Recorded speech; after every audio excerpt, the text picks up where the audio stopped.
Hello and welcome to World Talks on TVP World with me, Ashim Kumar.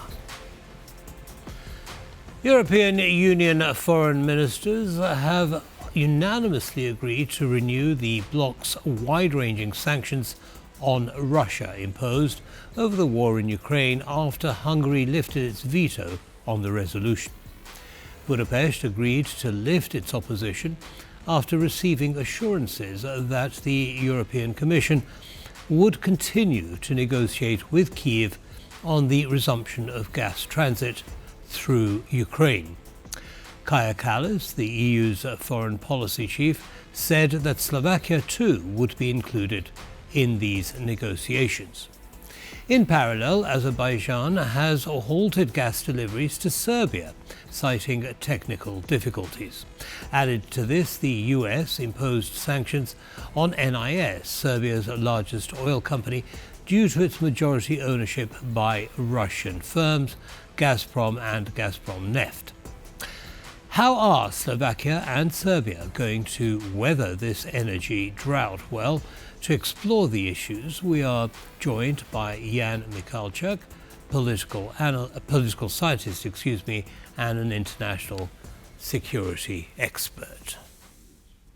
Mr. Michalčák, welcome back to TVP World.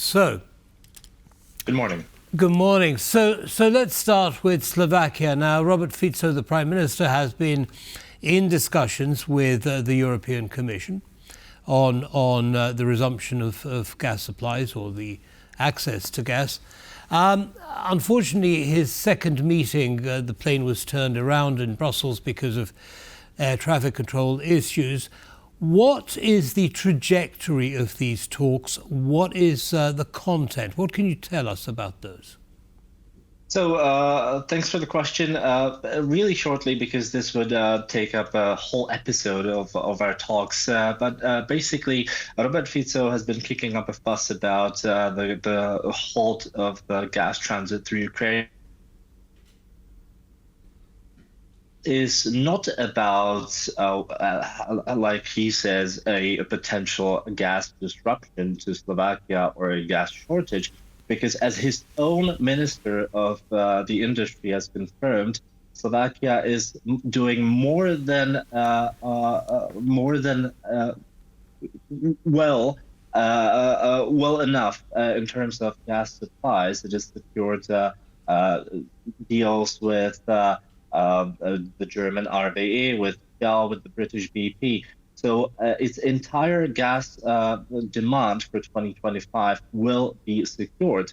But the true issue for Fico seems to be that by halting the transit through Ukraine, Slovakia is actually being deprived of a quite hefty transit fee that it itself was collecting from countries that it was passing its own gas into. So let's talk about Czechia or Hungary as two examples. Fico himself confirmed that he is now losing around 500 million euros a year because of this halt to the transit through Ukraine. So more than anything else, he is actually complaining about quite a significant dent into his own budget. And let us ask why this dent, happens in the first place. And it seems that the main problem for Fico is his complete lack of diversification.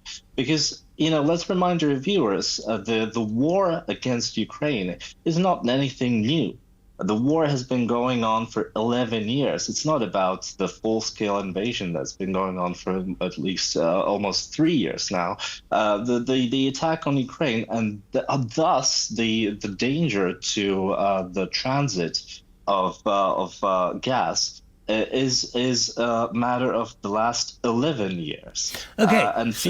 Sorry. I do need to thank you for that, but I do need to clarify a couple of things. So what you're saying is that actually Slovakia doesn't need the gas. It's taken care of for the whole of this year. What it's complaining about is the loss of transit fees. Exactly. Yeah. Now the thing is it really the loss of transit fees, or is there some underlying wish on Fico's part to restart gas supplies from Russia, and he's using transit fees as an excuse or as a cover story? What do you think? Of course, but you're completely right. But I think the main issue is not his wish to restart the gas transit through Russia, because, as I said, he knows quite well that his gas demands are secured for the entire year. What he wishes to do is to reinforce this pro-Kremlin, pro-Russian narrative that he's been fomenting in Slovakia ever since the election that brought him back to power in 2023. And he knows that quite a sizable portion of the Slovak society actually is prone to accept a pro-Russian narrative. But there have been protests, there have been demonstrations on the streets in Bratislava against a pro-Russian narrative. So how do you conclude that there is support for a closer relationship with Russia? You're right. There have been protests, but unfortunately, protests are always just a small margin, small portion of the population. Successive analyses have shown that around 60% of the entire Slovak population is actually prone to pro-Russian narratives, whereas for the protests, we're talking about 50,000 people at most, which is just a tiny fraction of the entire society. So if those studies are correct, even by a margin, which I'm inclined to believe they are, the protests are not really a representative sample of the Slovak society. So what is Fico hoping for in his communications with the European Commission then? Fico is hoping to have his voice heard, and to then be able to present to his voter base at home that he has negotiated something tangible with the European Commission. Because let's not forget that as it seems right now in Slovakia, the government majority of Fico is actually pretty much crumbling. So by traveling to Brussels, he is, I believe, hoping to present himself as an able negotiator who is respected and listened to on the international stage, which he can then turn into his fortunes at a possible snap election that seems more and more likely day by day now. Understood. Now, in the last few minutes that we have left, Serbia. Now, Serbia has similar complaints, does it not, in terms of gas, access to gas? What is the situation? How would you characterize the situation in Serbia with regard to gas supplies at the moment? So, Serbia, that's even a more complicated case compared to Slovakia, because even though Serbia has been a candidate country of the European Union, it has also been a target of quite a sophisticated campaign by Russia, by the Kremlin, to basically subjugate the country and to make it a firm part of the Russian sphere of influence. And we've seen it time and again. And speaking of gas and oil, a prime example of this is the fact that over half of the entire Serbian oil and gas giant, the NIS company, is fully owned by the Russian Gazprom or Gazprom Neft, as you yourself mentioned at the beginning. And let's not fool ourselves. Gazprom is basically just a puppet of the Kremlin and is fully controlled by the Kremlin. So if we look at Serbia and see that the oil giant and the gas giant of the country is entirely controlled, majority controlled by the Kremlin, we're talking about the strategic resources of the country. basically we can also conclude that the whole country is basically being used as a puppet of the. Well, we see now on the screen billboards with intertwined flags of Russia and Serbia. Should the EU be in such a rush to bring Serbia into the fold, given this relationship?